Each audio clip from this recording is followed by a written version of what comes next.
গর্ভে থাকা সন্তান অবস্থায় সব থেকে বেশি কোন আমলটি করলে সন্তান নেককার হয় জানার উপকৃত হতাম? সবচেয়ে বেশি আমল করবেন 5 ওয়াক্ত সালাত খুব গুরুত্বের সাথে করার পাশাপাশি সকল গুনাহ থেকে বেঁচে থাকবেন। গান বাদ্য বাজনা এগুলো শুনবেন না, অহেতুক আপনার ফিল্ম ইত্যাদি দেখবেন না, নিজেকে হারাম কাজ থেকে বাঁচিয়ে রাখবেন। এর পাশাপাশি কোরআন তেলাওয়াত বেশি বেশি করে শুনবেন এবং পড়বেন। তেলাওয়াত করবেন এবং তেলাওয়াত শুনবেন, এই দুটি কাজ আপনি নিয়মিত করবেন। আল্লাহর কাছে দোয়াটা খুব বেশি করবেন। এই কাজগুলো আপনি করবেন। আমি আবারও বলছি, প্রথমত 5 ওয়াক্ত সালাতকে খুব সুন্দরভাবে যতটুকু সম্ভব, যত সুন্দর করে সম্ভব আপনি নিয়মিত আদায় করবেন।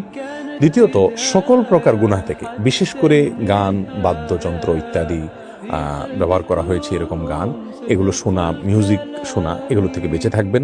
গান বাদ্য শুনবেন না।